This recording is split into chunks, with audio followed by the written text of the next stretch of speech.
Today I want to talk about spiritual mastery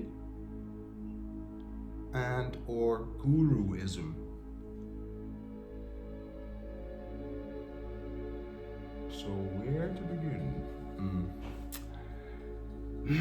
Spiritual mastery is totally possible, totally so. It takes us, multiple lifetimes to reach a state that might be called that. What does it mean, really? And how to look at it? Like, we see a lot of spiritual egos dressed up and doing stuff, to create traction and to look certain ways and so on. And that's 100% a part of our growth, is to go into a spiritual ego, to be in a state which is a spiritual ego. It's totally weird if we wouldn't do that. Like, before coming into spirituality, most of us have created a pretty massive ego, and so the ego is going to be affected by the nuances of that which you choose for yourself in life. So if you go be a football player, you're gonna get a football ego. Like, that's how it goes. If you're gonna go be a model, you're gonna get a modeling ego. If you're gonna be a salesman, you get a sales ego, and so on. Because everything you put into your story, there's a part of you that relates to it, and there's nothing wrong with that at all. But back to spiritual mastery and guruism. So,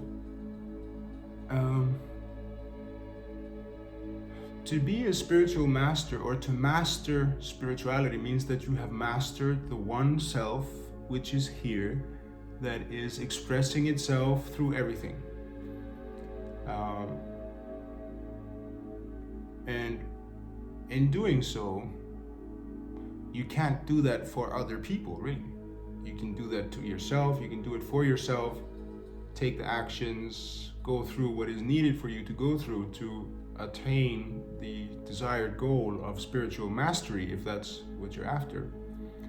But you can only attain it for you. You cannot master the self for me or for someone else.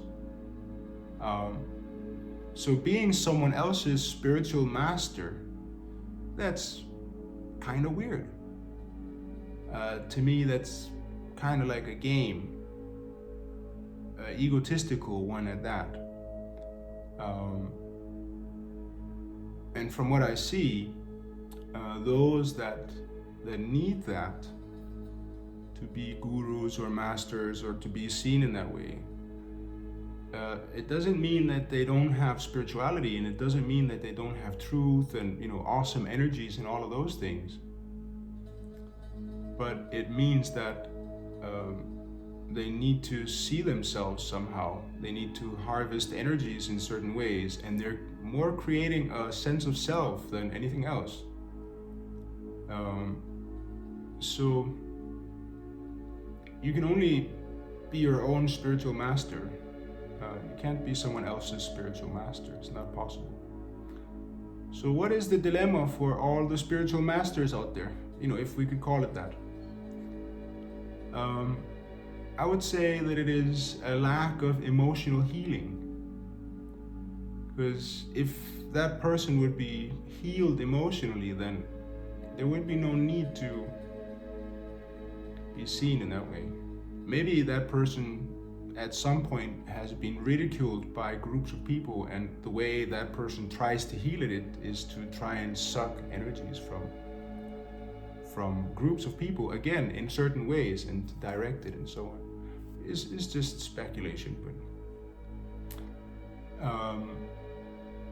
and guruism, like to be a guru or a teacher or something like this. Like the word guru, I really like the word guru actually, but I don't want to have any of it applied to me. Gu means darkness and Ru means light. So a person who moves you from the dark to the light is what the meaning of the word guru is. That can be anyone. There's a world guru in everything here. In the dog walking down the street, in the frogs that I find in my backyard. There's a world guru in everything that breathes.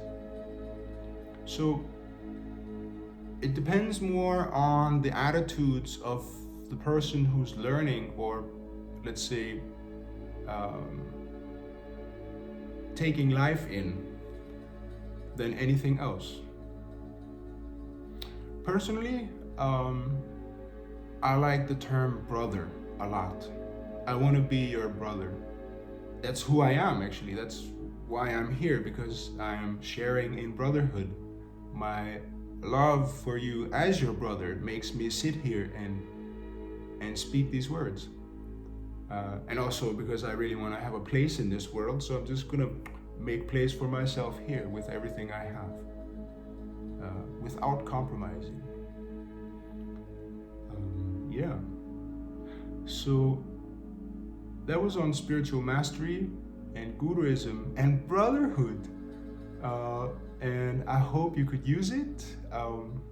And I hope to see you in one of our events. You can always contact me through the goldensight.org or goldensight.org. Every Sunday at 7 p.m. Central European Time, we do a Golden Heart transmission. I hope to see you there. And in general, I hope to assist you in your spiritual growth. One love.